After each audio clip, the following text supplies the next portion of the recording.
Sepanjang hidupku ku tahu hidupku berharga di matamu. Segenap hidupku persembahkan. Ini kami Tuhan, inilah persembahan kami yang nyata. Dan kiranya benar-benar menjadi persembahan yang nyata. Karena sesungguhnya bukanlah harta yang engkau tunggu, yang engkau minta. Bukanlah milik kami juga yang sebenarnya engkau tunggu dan engkau minta. Tapi hidup kamilah sebenarnya yang Tuhan tunggu dan Tuhan minta. Sebab untuk itulah engkau memberikan hidupmu, engkau memberikan bahkan kemegahanmu. Sebelum engkau mendapatkannya kembali kemegahanmu, tapi engkau harus mengorbankan begitu rupa, lebih dari sekedar harga diri dan martabatmu. Tapi engkau tidak pernah kehilangan kemuliaanmu.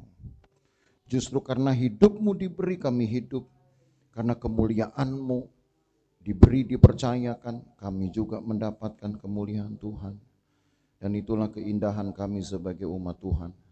Kami berdiri di hadapan Tuhan hari ini sebagai seorang yang menang, seorang yang mempunyai kesaksian. Dan kiranya Tuhan hidup kami tetap menjadi kesaksian. Supaya kalau kami mungkin dalam satu waktu tidak menjadi kesaksian atau belum menjadi kesaksian, ada satu duka cita yang akan menemplak hidup kami sendiri. Sebab Tuhan sudah mengawali kehidupan untuk memberikan kami keselamatan juga dengan sebuah penderitaan. Tuhan tolong kami supaya kami bisa menjadi anak-anak Tuhan yang dapat dipercaya, yang dapat diandalkan. Maka Tuhan berkati kami. Apa yang akan kami terima lewat firman-Mu, membekali pengetahuan, membekali juga pembentukan perilaku. Tuhan tolong supaya firman Tuhan betul-betul bekerja membentuk kami. Karena sesungguhnya tidak ada yang mustahil bagimu. Sesungguhnya tidak ada yang mustahil bagi firman Tuhan. Tapi seringkali pikiran dan hati kami yang membuat pekerjaan Tuhan itu menjadi tampak kecil karena kami yang menangguhkan, karena kami yang tidak percaya. Tuhan ampuni kami. Terima kasih Tuhan untuk ibadah ini. Terima kasih untuk pujian-pujian yang bisa kami berikan. Walau persembahan ini mungkin sebelum seberapa dibanding yang Tuhan buat. Setidaknya ada kemegahan hati kami. Bahwa kami memberikan ini dengan penuh cinta kasih dan kesadaran. Dan kalau kami rasa belum cukup, kami akan memberikannya dengan cara yang lebih giat lagi. Dengan cara yang lebih total. Kami akan berikan hidup kami hanya untuk Tuhan. Tuhanlah kiranya yang menjadi kemuliaan atas hidup kami. Lewat hidup kami, nama Tuhan dipermuliakan. Dunia akhirnya memperoleh kesaksiannya. Terima kasih banyak Tuhan. Kami akan dengar firman-Mu. Dalam nama Tuhan Yesus Kristus kami berdoa. Haleluya. Amin. Haleluya. Puji Tuhan. Luar biasa saudaranya. Walau ada yang datang mungkin kehujanan, tapi tidak apa-apa. Mumpung baru hujan air. Kan gitu. Di dalam Alkitab ada banyak hujan yang terjadi, saudara. Dan itu punya efek yang luar biasa. Ada hujan api, ya. Ada hujan benda-benda langit. Itu ketika terjadi pemusnahan Sodom dan Gomora itu ternyata adalah benda-benda langit yang berpijar yang Tuhan jatuhkan itu di kota itu, ya, untuk menghukum dosa, untuk menghukum orang-orang yang berdosa kepada Tuhan. Ya, jadi kalau masih hujan air, masih bersyukur. Nah hari ini saudara kita akan melihat lagi salah satu tema Alkitab dari kitab Ulangan pasal 26 tentang pengakuan iman. Kita sudah membahas mengenai perjalanan orang Israel ini. Dari mulai mereka belajar mengenal Tuhan mereka, lalu mereka harus disesuaikan hidup mereka dari perkataan pikiran, untuk juga dapat menyesuaikan hidup dengan kehendak Tuhan. Tidak mudah menjadi pengikut Tuhan. Sementara orang Israel ini sudah terlampau lama menjalani hidupnya sebagai pengikut penguasa. Mungkin sejak dari zamannya Yakub, ya. Sejak dari zamannya Yakub, ketika Yakub sudah mati, lalu sampai muncul nanti lahirnya Musa, atau lebih tepatnya siapnya Musa itu untuk membawa Israel keluar dari padang gurun. Itu jumlah tahun-tahun yang orang Israel jalani di dalam masa kesuraman itu terhitung ada 164 tahun. 1,5 abad sudah lebih. Dihitung dari Yakub mati sampai Musa diutus Tuhan. Jadi saya tidak menghitung dari Musa lahir, karena Musa lahir belum bisa bikin apa-apa. Gitu. Umur 40 tahun pun dia masih harus diasingkan ke Midian. Jadi belum ada efek apapun Musa ini.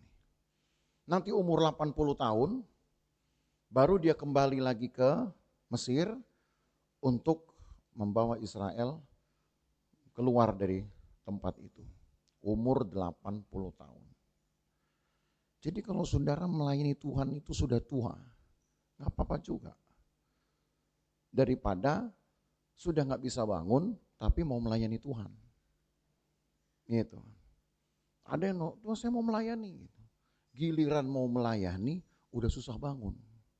Waktu masih segar, bangunnya gampang, geraknya lincah, susah sekali disuruh melayani. Banyak gak bisanya. Gitu. Jadi Bapak Ibu Saudara, yang sudah mendekati usia 80 tahun, ya masih ada Musa. Artinya kalau Musa bisa, kita bisa, gitu. Kecuali yang ikut di konklav, nah itu pemilihan paus, umur 80 tahun udah nggak boleh lagi, gitu. Harus sebelum 80 tahun baru boleh saudara ikut rapat, baru boleh dipilih jadi pimpinan. Sementara dalam Alkitab, rata-rata orang 80 tahun yang masih bisa melayani, paling tidak saudara, itu ada 3 orang yang saya tahu dalam Alkitab. 1 Musa, 2 Kaleb. Umur 85 tahun pun bahkan Kaleb masih sempat menggantikan Musa. Gitu. Lalu siapa lagi? Samuel. Sampai umur 80 tahun pun dia masih mengurapi Daud untuk menjadi raja. Itu udah umur 80 tahun itu. Jadi rata-rata orang umur 80 tahun masih bisa melayani. Jadi kalau belum 80 tahun sudah merasa atau ya nggak pede lah, susah melayani. Jangan salahkan Tuhan kalau bangun pagi besok tahu-tahu umurmu udah kayak 80 tahun. Ya, tiba-tiba jadi susah bangun, saudara. Mau minum susah, ambil sesuatu udah goyang gitu. Kenapa Pak? Gitu. Udah kayak 80 tahun gitu. Ya, janganlah saudara.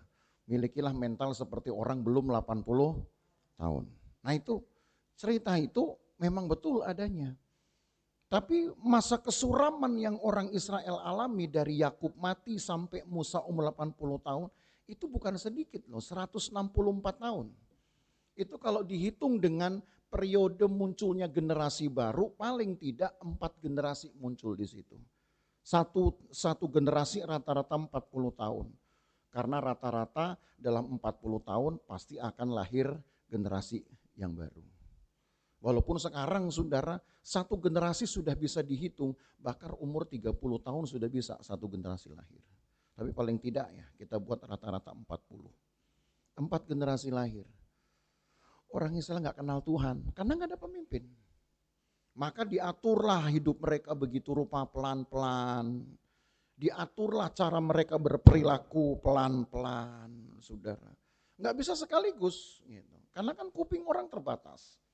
Memori orang untuk mengingat itu terbatas. Itu sebabnya ada 40 tahun masa pengembaraan.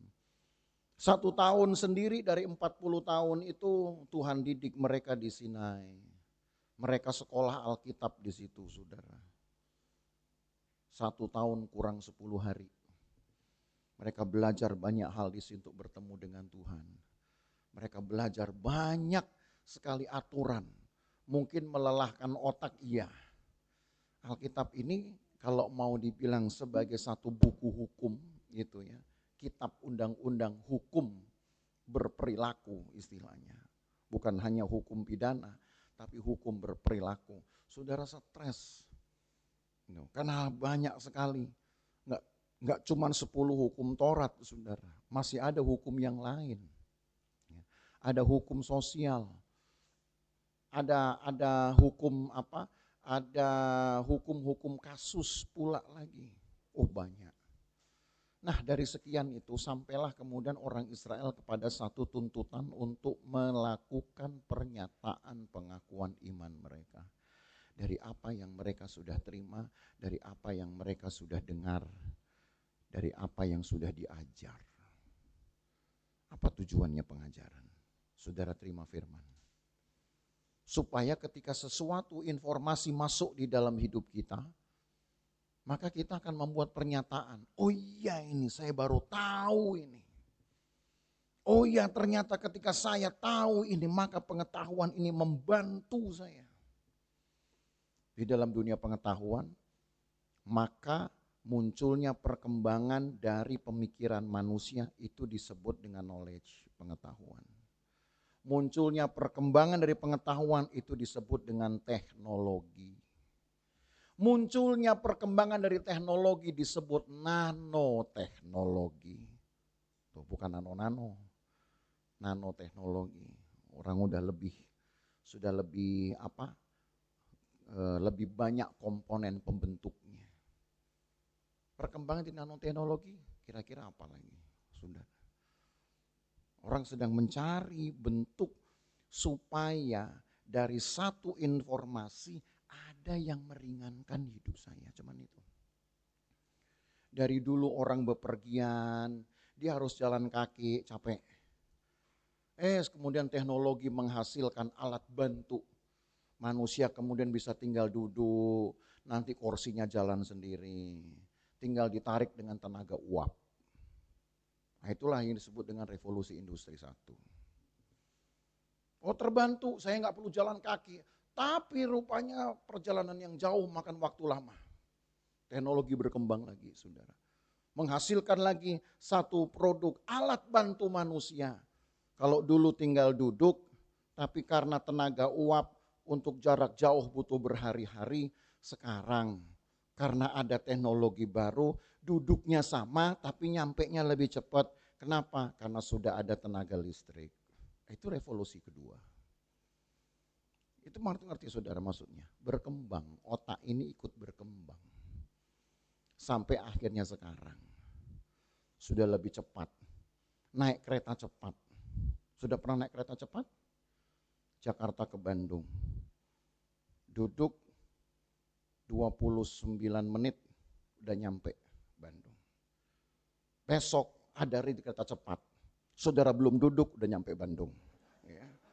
Saking cepatnya. Ya.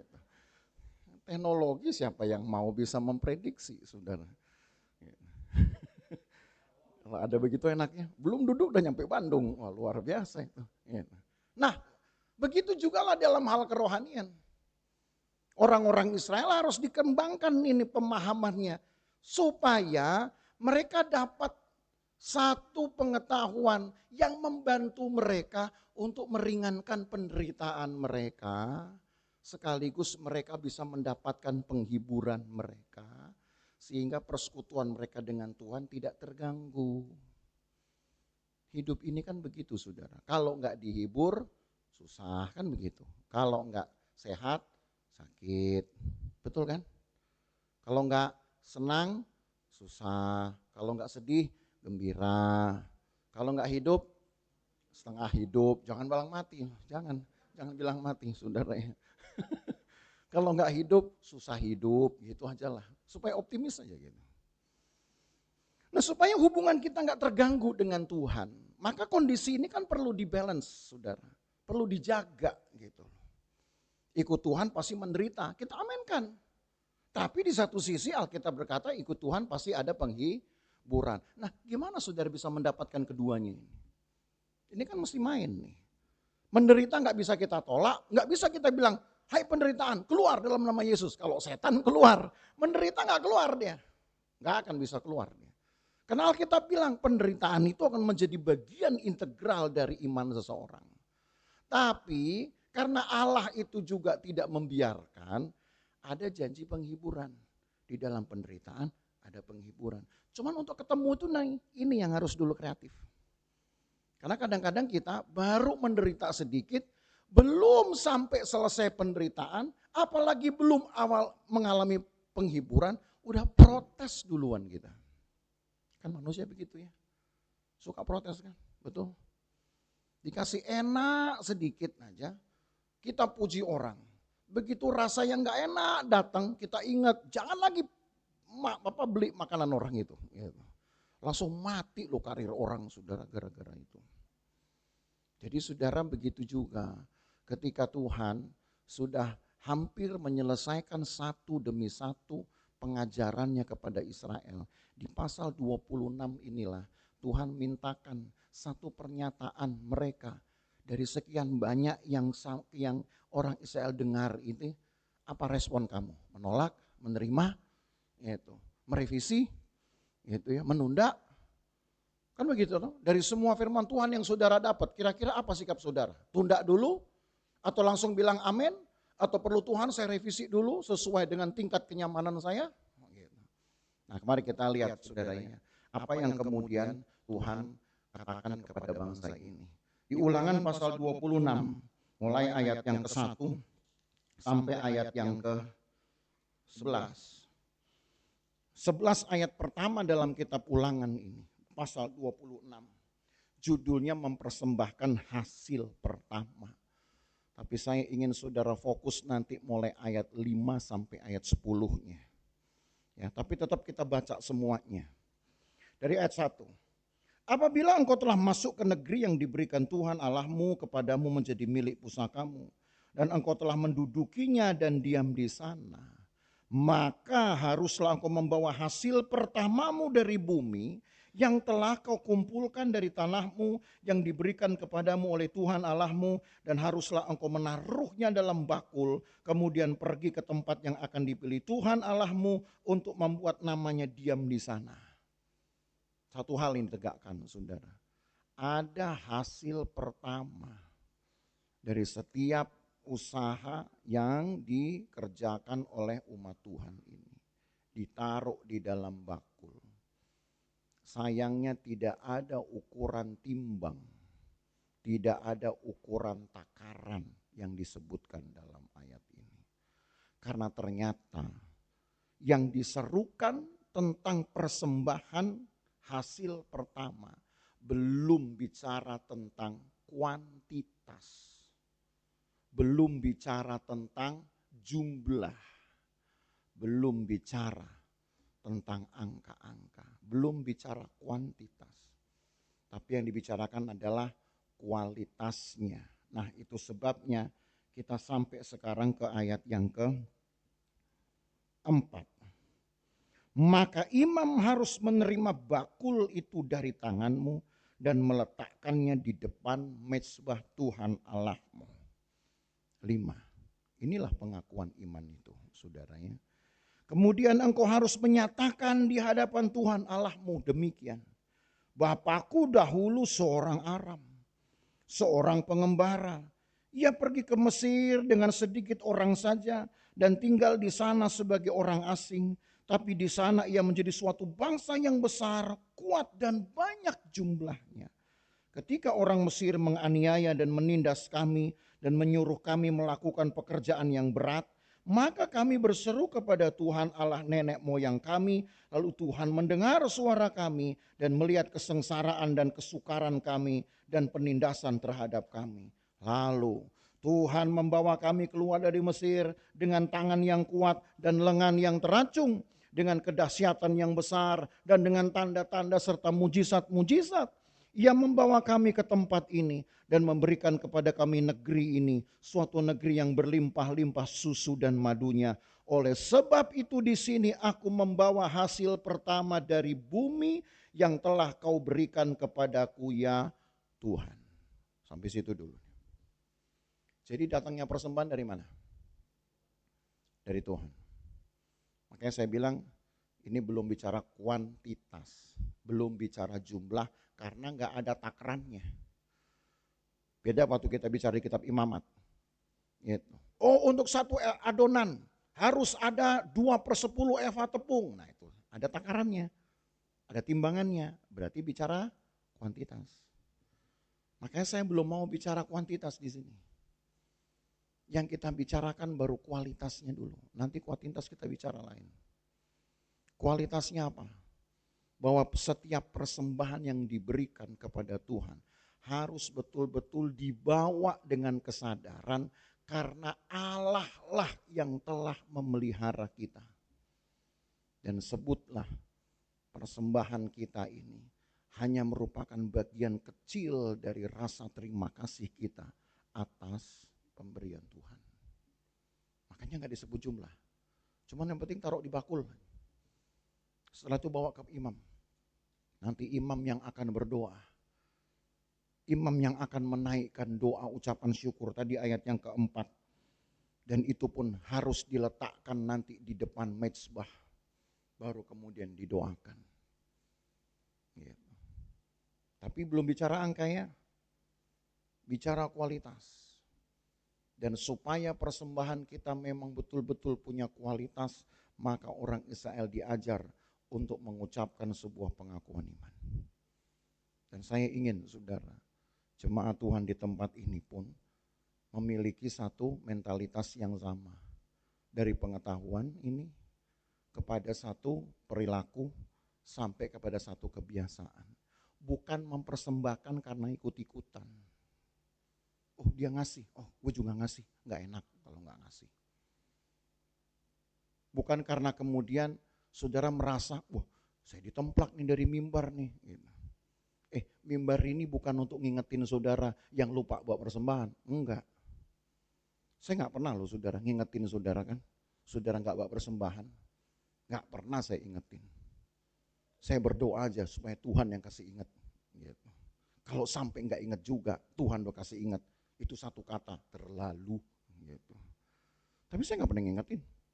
Karena saya percaya bahwa setiap hati seseorang yang dengar firman Tuhan pasti akan tahu masalahnya dia beri atau tidak, itu maju mundur, yes or no-nya itu kita sendiri.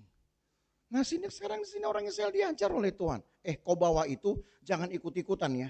Jangan kena satu bawa kamu mesti bawa. Sebelum bawa itu nyatakan dulu di dalam hatimu dengan perkataan di ayat yang 5 itu. Coba kita ulang. Apa di situ dikatakan? Ayat yang kelima. Bapakku dahulu seorang Aram, seorang pengembara. Ia pergi ke Mesir dengan sedikit orang saja. Tapi di sana ia menjadi suatu bangsa yang besar, kuat dan banyak jumlahnya. Jadi orang Israel disuruh mengingat riwayat dari pemeliharaan Tuhan atas nenek moyang mereka Abraham. Di sini mungkin gak selengkap cerita yang ada di kitab Kejadian sampai di kitab Bilangan. Di sini gak lengkap. Tapi kalau saudara ingat semasa kita mulai belajar dari kitab Kejadian pasal 1 sampai sekarang kita tiba di Ulangan 26. Pasti saudara akan ingat bahwa Abraham dulu datang hanya seorang dengan keluarganya, dengan Sarah, dengan adiknya Haran, ya, paling tidak yang datang mengembara dari Aram itu paling sedikit lah saudaranya. Sudah ada sekitar 6 orang. Mereka hidup 10 tahun di Hebron. Datanglah kelaparan. Lalu Abraham pergi ke Mesir.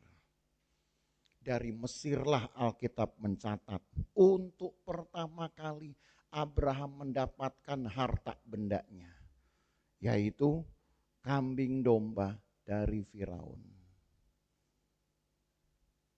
Kambing domba dari Firaun itu pemberian pertama sekaligus menjadi kekayaan Abraham yang pertama. Tapi setelah 10 tahun. Nah, saudara pikir mendapat berkat itu gampang? Bedakan antara saudara kerja dapat upah, itu belum tentu berkat. Tapi itu adalah hak dari seorang pekerja, kata Alkitab. Tidak semua keuntungan itu berkat. Tidak semua gaji itu berkat. Tidak semua hasil penjualan itu berkat. Bedakan itu, saudara. Karena Roma pasal 4 ayat 4 berkata, seorang pekerja berhak mendapat upah. Saudara nggak kerja dapat upah, nggak dapat upah mau? Nggak mungkin dong, saudara. Kalau kerja buat diri kita sendiri nggak apa-apa. Tapi kalau bekerja untuk orang lain, kita capek-capek membantu usaha orang lain, memberi keuntungan kepada perusahaan lain, lalu kita nggak dapat bagian berupa upah. Gak yakin saya ada orang mau. Jadi bedakan ya. Semua yang disebut dengan keuntungan, hasil pekerjaan, hasil ladang, hasil jualan. Jangan dulu buru-buru bilang berkat. Itu hak saudara sebagai seorang pekerja. Lalu berkatnya di mana dong? Berkatnya itu kalau dari hak yang saudara dapat tiba-tiba gak cukup. Tiba-tiba saudara rasa memang kurang. Tapi oleh karena saudara mengucap syukur, jumlah yang kurang ini kok jadi cukup. Itu berkat namanya. Beda gak?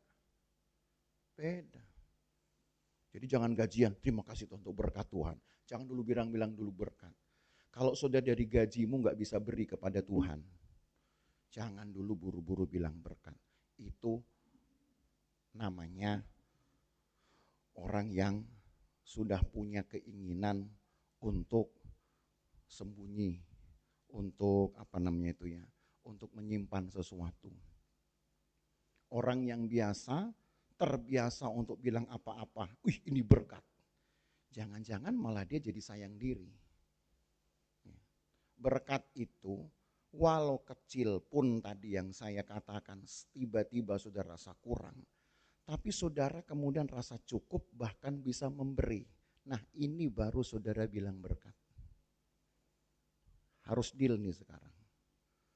Kalau enggak nanti buru-buru kita bilang asal saudara dapat keuntungan ini berkat Tuhan. Tapi kok enggak mau bikin apa-apa di situ.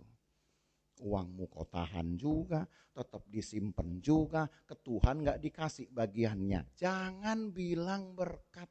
Berkat itu ada yang kita dapat dari Tuhan, ada yang berani kita kasih lagi. Itu konsepnya. Tapi kalau upah saudara, itu kan saudara yang pakai toh. Saudara yang pakai. Nanti memang ada bagian Tuhan di sana, tapi saya belum mau bicara itu. Karena itu ada bagian kedua di dalam pasal ini. Kita bicara kualitas dulu, saudara. Kualitasnya apa?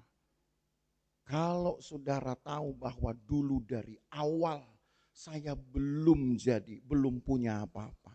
Seperti Abraham datang hanya dengan segelintir orang. 10 tahun pertama datang di Hebron belum punya apa-apa. Nanti 24 tahun kemudian dia baru punya kambing domba yang banyak. Setelah itu Ishak pada akhirnya lebih punya banyak lagi kambing domba dibanding bapaknya. Bahkan di satu kota dia jadikan itu ladang penggembalaannya di Gerar. Yakub lebih hebat lagi. Bahkan Yakub bisa membeli satu kota untuk menjadi ladang penggembalaannya. Kalau Ishak hanya satu kawasan, satu lahan tanah. Yakub satu kota yang namanya Sikem.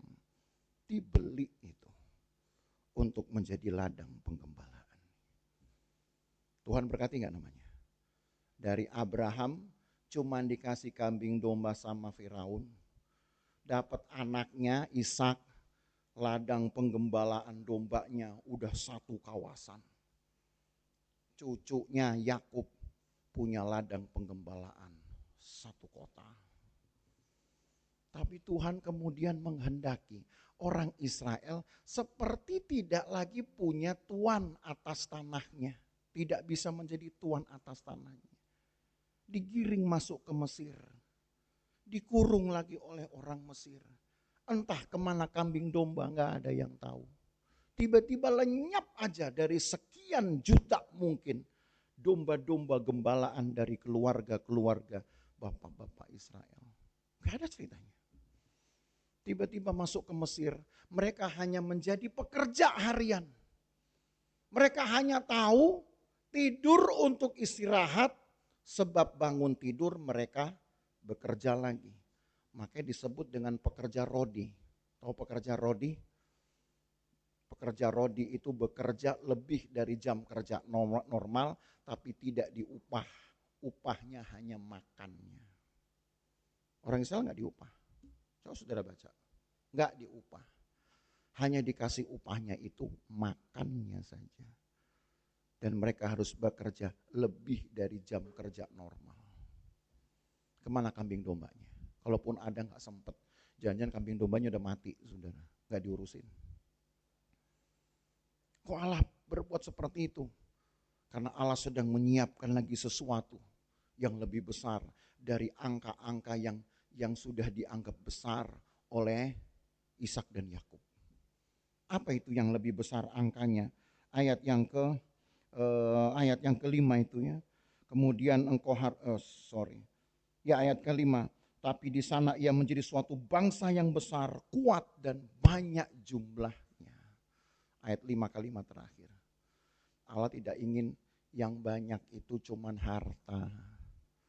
Tapi yang banyak itu bagi Tuhan dapat dituai itu adalah jiwa-jiwa, adalah keluarga. Bapak Ibu Saudara, persembahanmu yang Tuhan tunggu sebenarnya secara kualitasnya itu bukan jumlah besarnya, kecilnya persembahan saudara. Nanti ada bahasan lain tentang jumlah. Nanti minggu depan lah mungkin saudara ya. Kalau minggu ini takutnya nanti nggak keburu.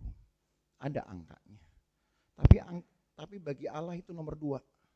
Angka itu nomor 2. Hati dulu. Waktu kita kemudian diberkati oleh Tuhan dari orang yang tidak punya apa-apa kemudian menjadi punya apa-apa. Dari orang yang tadinya mungkin menganggap tidak ada bagian yang bisa diberi. Sekarang kok saya bisa memberi. Kalau saudara sudah mempunyai satu kondisi seperti itu, maka yang Tuhan ingin keluar dari kesadaran kita adalah berikan kepada Tuhan bagian yang layak. Sebab saya ada sampai hari ini juga karena Tuhan. Itu dulu. Itu aja dulu. Karena itu yang mau ditekankan. Dan kalau bisa yang saudara bawa bukan hanya sekedar harta saudara, keluarga saudara. Supaya seperti yang ayat 5 kalimat terakhir katakan. Dari satu orang Abraham muncullah jumlah besar dari satu bangsa yang kuat dan banyak jumlahnya. Di zaman Yakub masuk ke Mesir, Alkitab menulis jumlah mereka total ada 70 orang.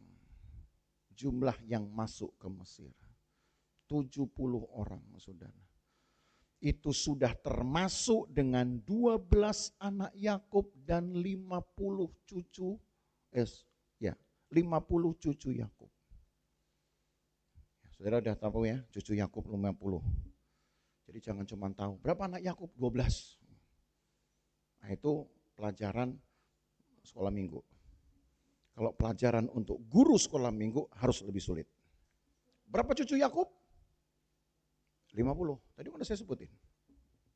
Dari mana Om bisa ngitung? Baca bilangan 6 dong, hitung di situ. Hitung satu-satu. Saudara akan dapetin cucu Yakub 50. Anak Yakub 12. Sudah berapa itu? Udah 62. Ditambah Yakubnya lagi sendiri. Ya toh? Ditambah lagi 4 orang wanita yang bersama dengan Yakubnya lagi. Nah coba itu. Itu dihitung loh saudara. Makanya kalau Alkitab bilang, yang masuk ke Mesir itu ada 70 orang. Saudara mesti hitung dengan betul. Jadi 12 anak Yakub ditambah 50 cucunya sudah 62. Ditambah dengan 4 wanita yang bersama dengan Yakub 4 orang jadi 62 tambah 4 66. Nah dari mana sisa 4 supaya genap 70? Karena di Mesir sudah ada Yusuf istrinya dan 2 anaknya. Cocok gak? Cocok. Makanya kalau Alkitab nulis itu, saudara mesti cek kok bisa datang dari mana gitu. Jadi orang tanya, kata Alkitabmu Yakub masuk Mesir 70 orang. Dari mana buktinya? Tahu, baca aja sendiri. Gitu.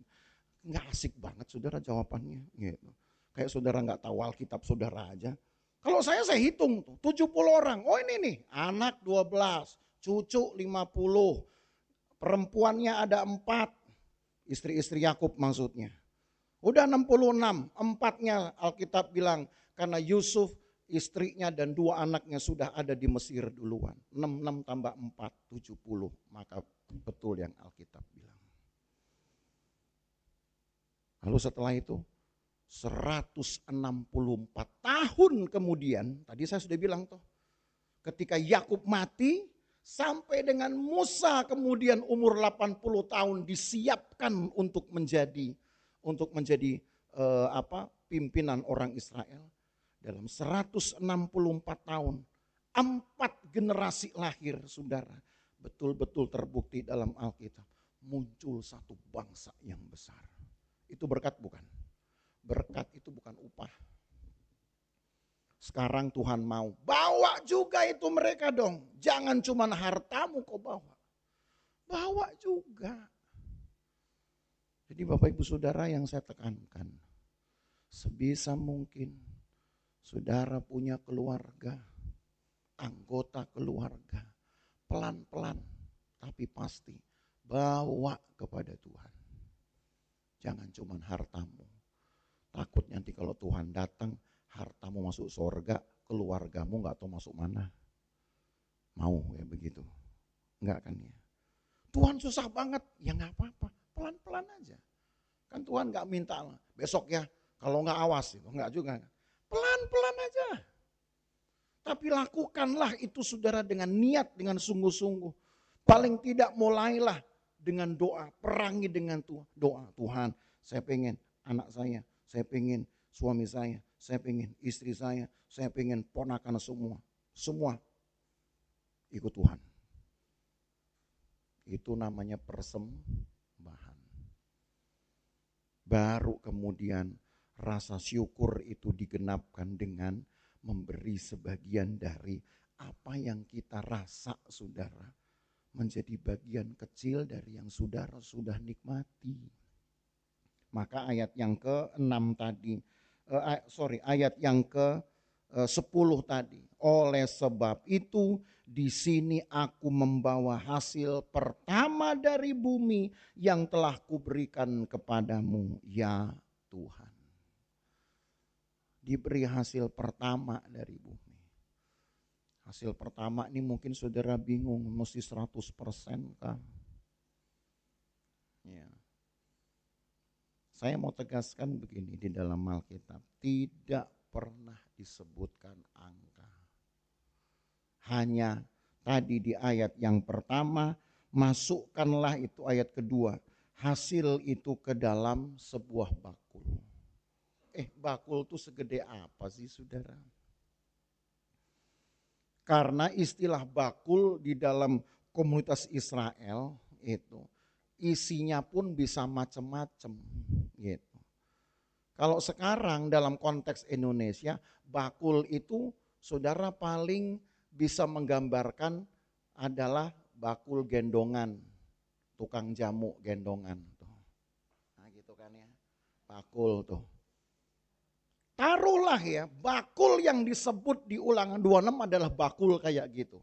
Emang itu bisa memuat hasil 100% kalau dia misalkan petani dengan ladang yang luas? Gak mungkin dong. Gitu. Jadi buat saya sebenarnya tidak pernah ada tuntutan dari Tuhan mesti ngasih 100% benar. Masa Tuhan gak mikirin sih orang ini gak makan 1 bulan. Dia baru kerja, tiba-tiba 1 bulan saya kasih gaji semua. Kenapa? Habis pendeta saya ngotbahin gitu, ngasih 100%. Saya buka-buka, di mana ada 100%? Gak ada. Yang ada hasil pertama. Biasanya hasil pertama itu tergantung dari besarnya comotan. Tahu comotan? Nih ada tumpukan jerami. Comotan sebanyak pertama itu yang disebut hasil pertama. Bahkan dalam ukuran domba pun, domba-domba disuruh baris. Sampai pada hitungan yang ke-10 sisihkan. Itu yang disebut pertama. Setiap domba ke-10 ambil. Baris lagi domba. Jadi domba itu suruh baris, saudara. Domba bisa baris ya. Manusia aja susah barisnya. Domba baris. 10 lagi. Itu baru hitungannya. Jadi kadang-kadang kita ini kalau sudah membahas Alkitab itu, jadi terlampau. Bisa satu salah kaprah, yang kedua ada yang mau memanfaatkan juga dengan seenaknya.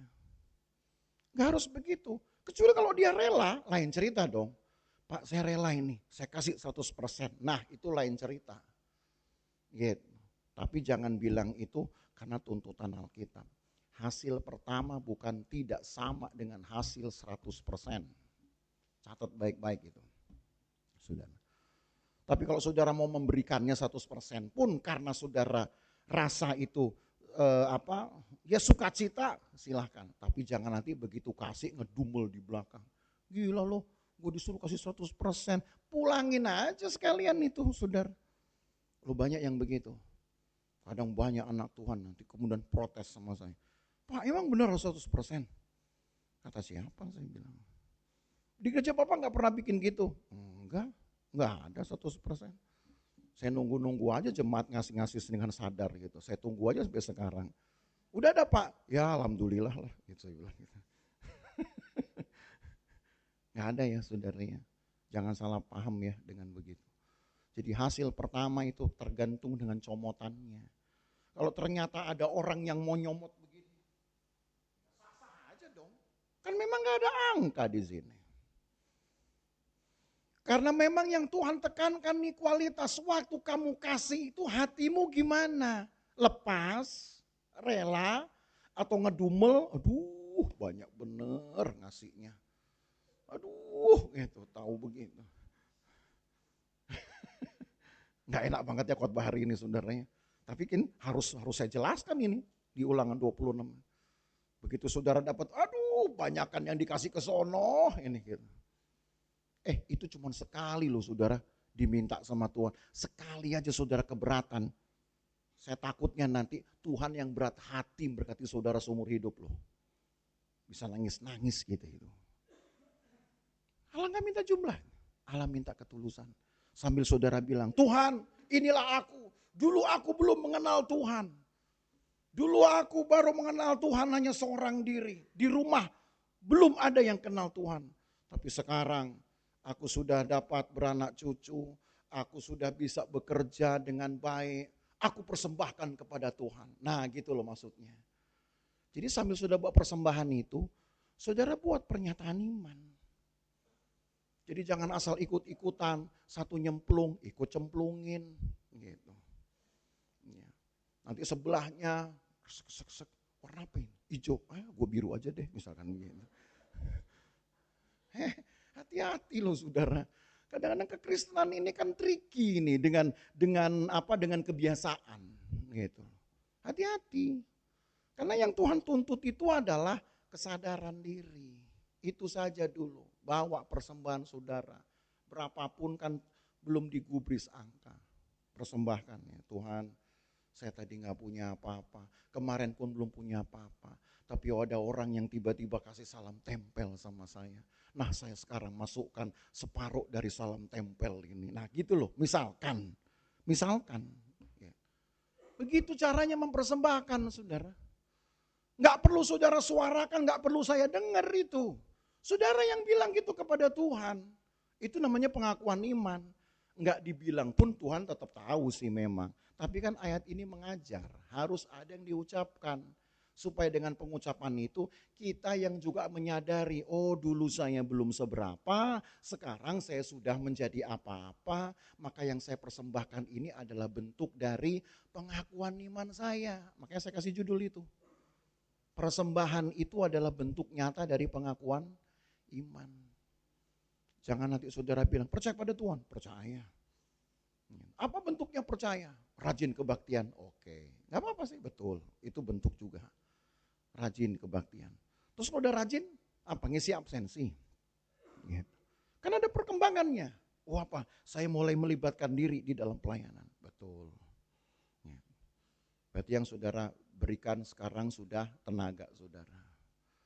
Tapi kira-kira Tuhan minta tenaga enggak? Kita hidup karena uang. Kita hidup juga karena ada upah. Berikan juga kepada Tuhan. Sudah dua toh, tenagamu, uangmu, hartamu. Dua. Tanyakan lagi, cukup gak kira-kira bagi Tuhan? Cukup. Berikan sekarang hati saudara dong. Tenagamu sudah kau beri, bagus. Harta saudara sudah kau beri, bagus. Tapi kan Tuhan minta lebih dari itu. Apa? Hati kita, kerelaan kita. Jangan sampai dua ini bagus diberi, tapi karena dengan terpaksa lagi. Atau ikut-ikutan. Saya mengajar saudara dengan sangat rinci, dengan sangat detail ini. Supaya paling tidak tumbuh sebuah kesadaran baru. Bahwa persembahan itu adalah satu bukti nyata dari pengakuan iman. Enggak cuman berkata, aku mengasihi engkau Tuhan. Tuhan bisa aja dari surga, ngeles doang ini. Cuman nyanyi doang, dia pinter. Tapi gak ada buktinya. Nyanyi aku mengasihi engkau Tuhan, tapi mengasihi orang lain tidak bisa. Mengampuni orang lain susah. Kira-kira nyanyian saudara diterima gak sama Tuhan? Kan Tuhan tahu. Satu kali saudara saya belajar dengan seorang anak Tuhan, tapi untungnya nggak di sini. Tapi saya katakan, tiba-tiba dia bilang, Pak, saya ini baru-baru aja belum setahun lewat. Saya nggak suka dengan cara khotbah pendeta begini-begini, apalagi tentang persembahan. Saya ini kalau mempersembahkan itu selalu besar loh Pak jumlahnya. Oh iya, selalu besar.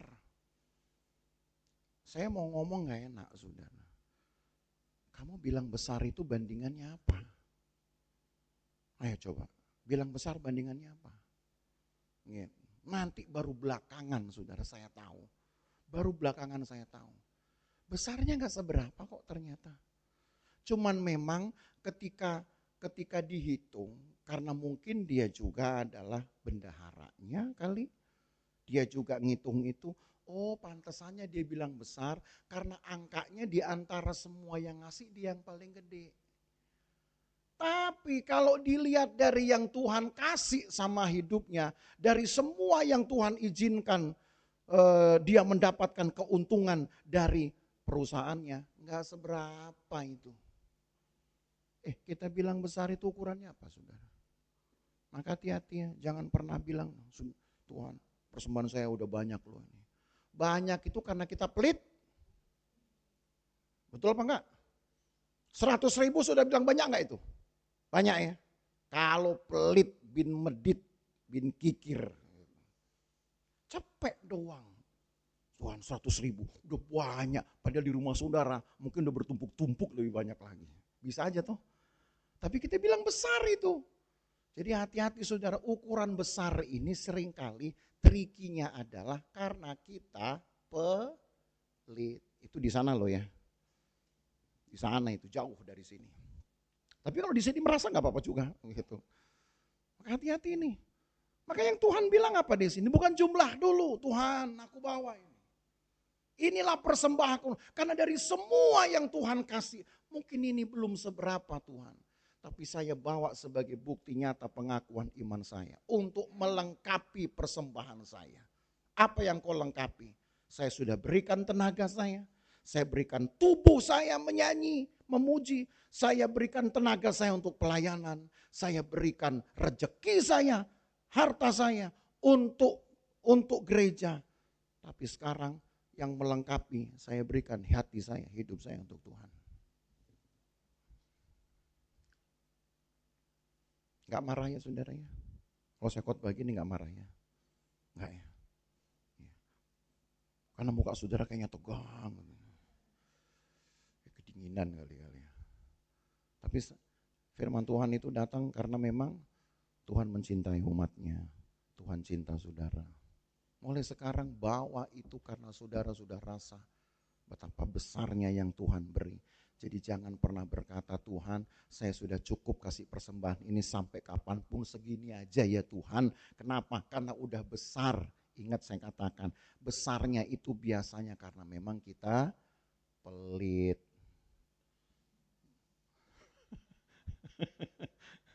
Betul apa enggak? Ya, kalau kita enggak pelit mah segitu, wah masih kecil gitu mah. Makanya jangan pelit-pelit saudara. Coba pikirin kalau Tuhan yang pelit, hidup kita tersiksa enggak kira-kira? Enggak usah dia bilang Tuhan pelit. Tuhan tahan aja, 1 bulan aja sudah kita enggak dapat itu.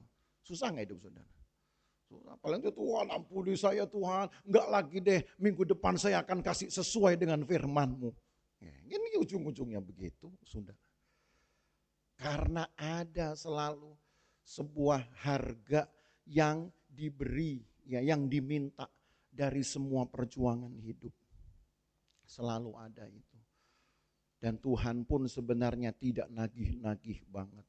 Tapi kalau umat Tuhan gak diajar seperti ini, maka mereka gak akan pernah tahu saudara apa yang disebut dengan bukti nyata dari pengakuan iman mereka. Maka di sisa ayat terakhir ya, kita baca coba. Tadi di Ulangan 26 masih di ayat yang ke-10. Kemudian engkau harus meletakkan di hadapan Tuhan Allahmu, engkau harus sujud di hadapan Tuhan Allahmu, dan haruslah engkau orang Lewi dan orang asing yang ada di tengah-tengahmu bersukaria karena segala yang baik yang diberikan Tuhan Allahmu kepadamu dan kepada seisi rumahmu. Tuh. Sudah lihat imbangannya itu. Apa yang saudara buat itu, Tuhan akan buat kembali kepada saudara. Ya kan? Ayat yang ke-11 ini. Haruslah engkau orang Lewi dan orang asing yang ada di tengah-tengahmu bersukaria karena segala yang baik yang diberikan Tuhan Allahmu kepadamu dan kepada semua yang baik akan diberikan kembali kepada engkau dan seisi rumahmu. Yang engkau buat akan kembali kepada saudara. Yang engkau beri akan kembali ke rumahmu. Tuh, luar biasa kan saudara. Negara saja, walau tidak semua, tapi ada satu negara yang bisa memperhatikan warga negaranya. Walau ada kewajiban pajak, tapi nanti pajak itu akan jadi pemeliharaan hari tua. Memang gak semua negara punya kebijakan ini. Tapi artinya kalau manusia bisa bikin seperti ini, apalagi Tuhan. Jangan takut saudara.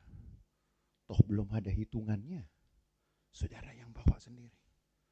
Tapi jangan kemudian yang saudara bawa kepada Tuhan langsung saudara anggap sudah menjadi yang paling besar. Berdoa, Tuhan kira-kira waktu saya bilang besar ini saya lagi kikir gak nih? Saya lagi sayang-sayang gak nih? Ya. Kalau memang besar betul-betul karena memang jumlah saudara cuma segitu adanya, gak apa-apa. Tapi siapa yang bisa mengukur kejujuranmu kalau bukan Tuhan sendiri? Pendeta, gembala, gereja gak bisa mengukur kejujuran saudara. Tapi yang diajar di sini adalah kejujuran.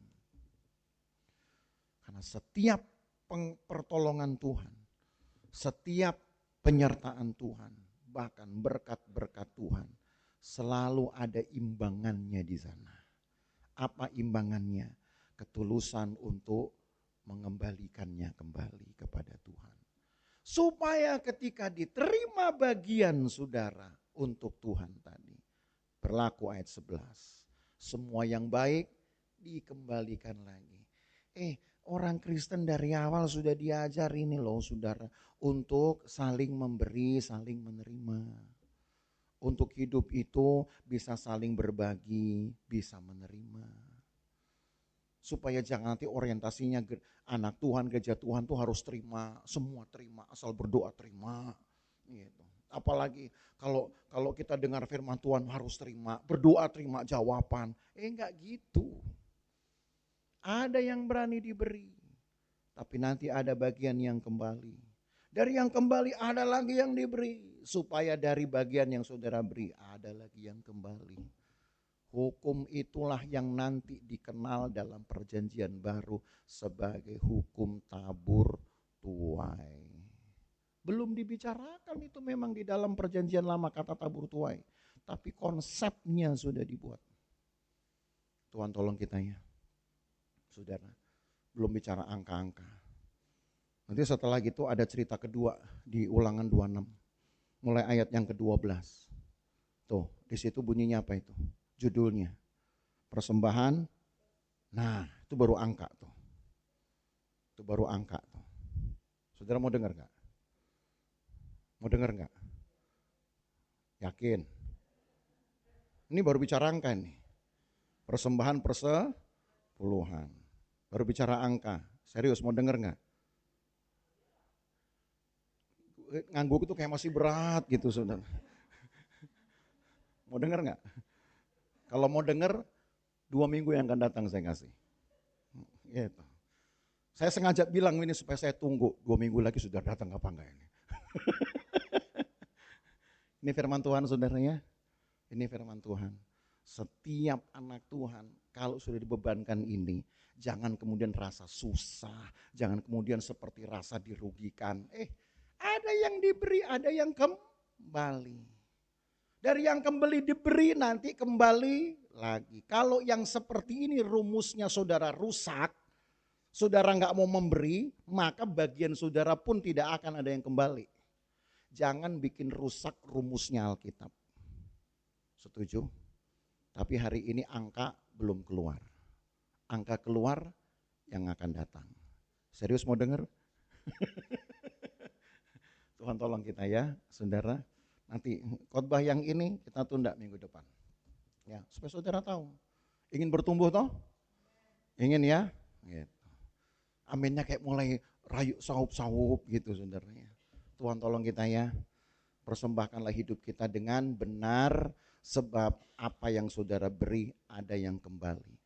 Kalaupun nanti saudara rasa, "Duh Tuhan, kok ada yang gak cukup?" Tunggu saja. Allah bisa menggandakannya entah dengan cara bagaimana. Itu yang disebut dengan berkat. Saya tutup dengan kesaksian.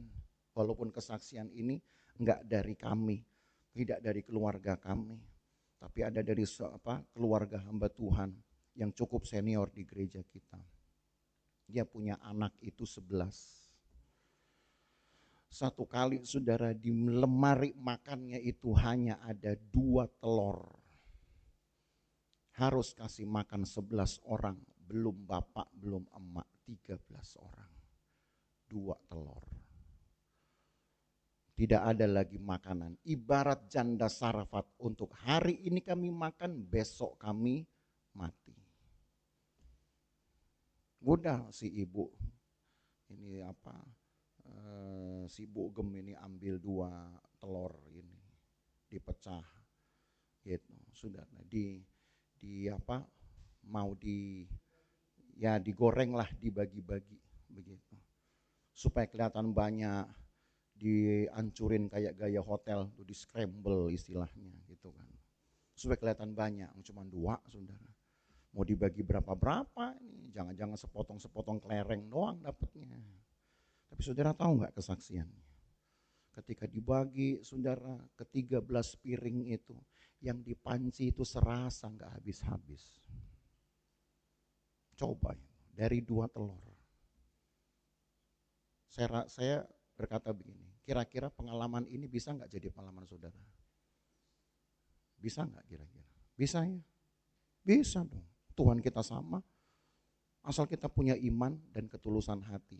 Tapi kalau hidup saudara aja nggak pernah memberi, kira-kira hari itu Tuhan mau beri nggak mujizat itu?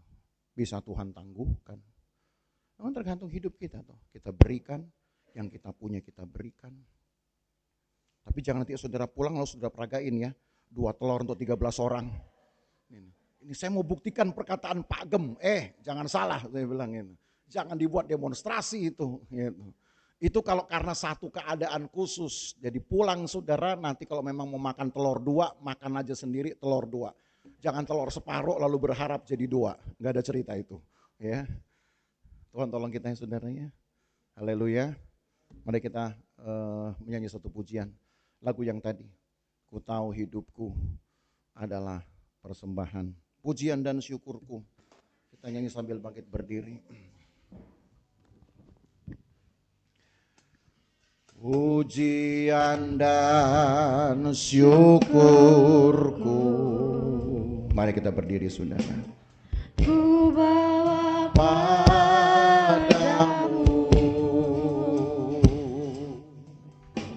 dengan rendah hati ku persembahkan.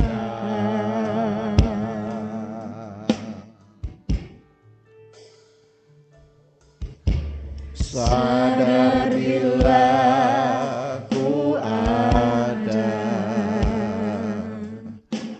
hanya karena anugerah, bukan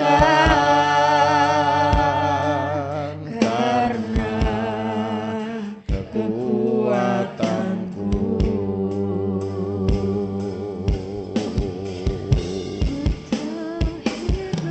Ku tahu hidupku adalah penyembahan. Kau ciptakanku dalam kemuliaan-Mu.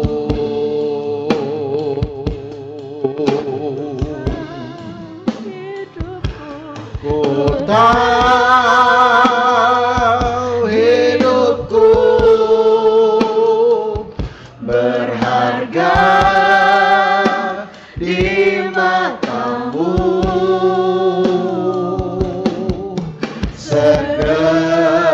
Segenap hidupku persembahkan. Refnya ku tahu hidupku. Ku tahu hidupku adalah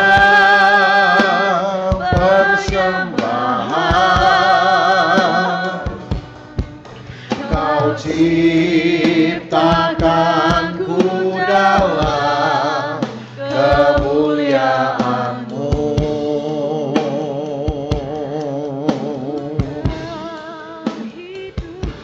Ku tahu hidupku berharga di mata-Mu. Segenap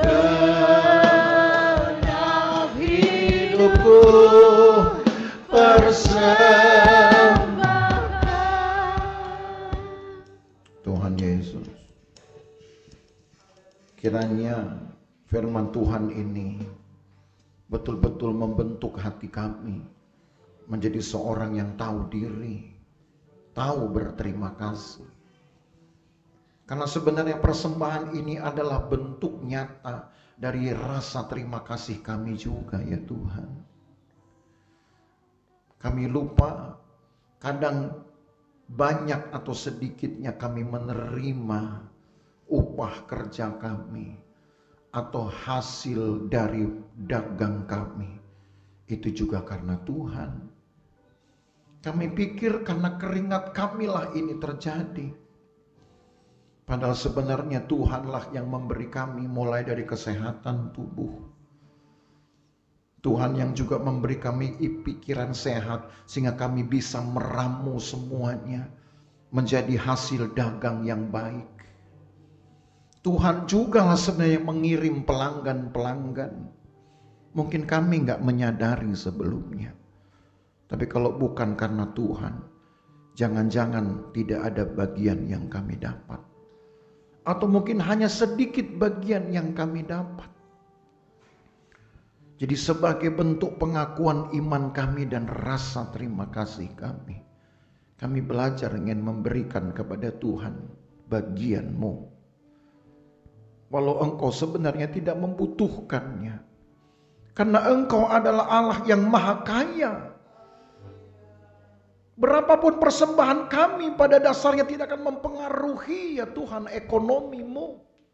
Karena Engkau Allah yang maha besar. Hidupmu tidak diatur dengan keuangan, dengan perekonomian. Tapi kalau Engkau mengajar umatmu untuk memberikan persembahan, sebenarnya supaya kamilah yang belajar untuk hidup dengan tahu diri, hidup dengan rasa terima kasih, hidup dengan timbal balik, tabur tuai, sebab semuanya keuntungannya hanya untuk kami. Maka Tuhan ampunilah kami kalau selama ini mungkin kami yang bertahan, kami yang telah salah, kami sayang diri, kami yang mungkin sudah mulai menghitung kerugian, keuntungan, kami mohon ampun. Kalau kami berani melakukannya sesuai dengan ajaran firman-Mu, sebagai bentuk pengakuan iman kami dan rasa syukur kami, maka berapapun yang kami beri kepada Tuhan akan kembali bahkan untuk seisi rumah kami. Artinya yang kembali bisa menjadi jauh lebih banyak yang kami beri.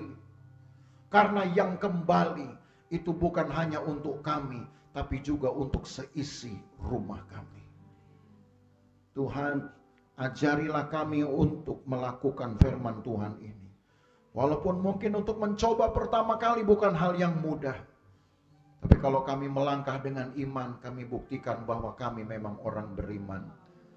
Dan kami ingin setiap kali kami melangkah dengan iman dan kami melakukannya, ada pengalaman iman yang bisa menjadi kesaksian iman bagi orang lain.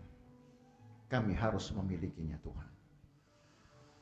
Berkati umat-Mu, karena kami selalu terus belajar untuk memahami kehendak Tuhan. Ampuni kami kalau ada telinga-telinga yang salah. Ampuni kami kalau ada perasaan-perasaan hati yang salah. Ampuni ya Tuhan. Tapi biarlah firman-Mu kami terima apa adanya sebagai satu bentuk pemeliharaan Tuhan.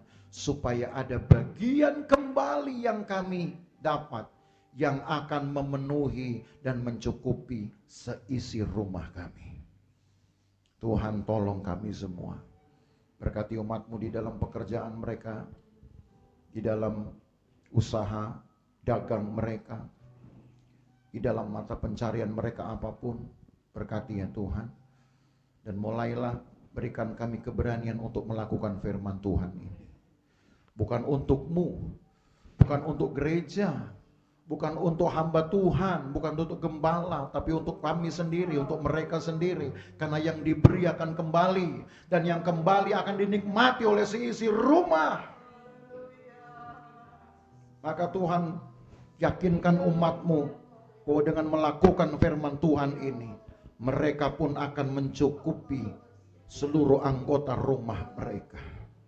Terima kasih banyak Tuhan.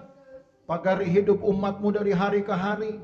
Pagari ya Tuhan dengan keamanan dari Tuhan. Halaukan dari segala bahaya, celaka dan perbuatan jahat orang lain.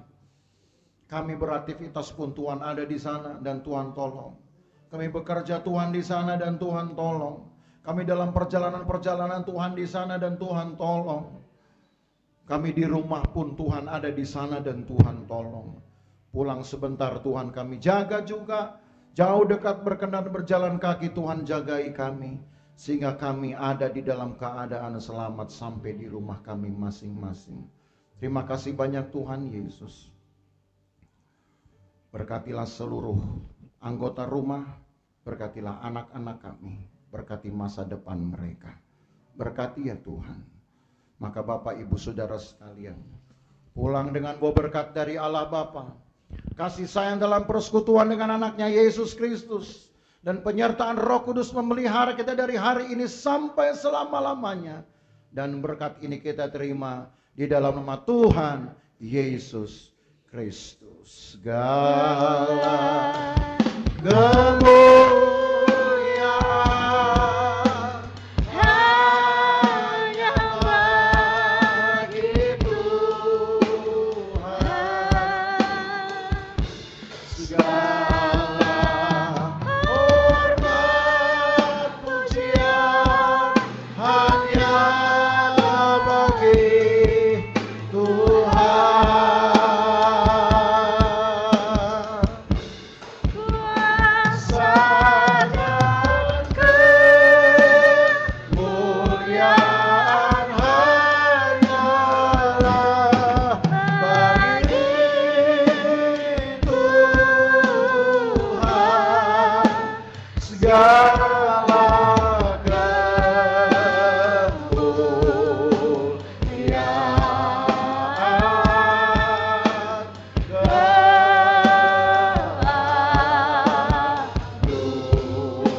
keagungan,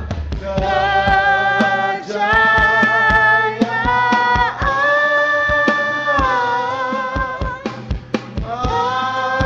hanya bagi Tuhan.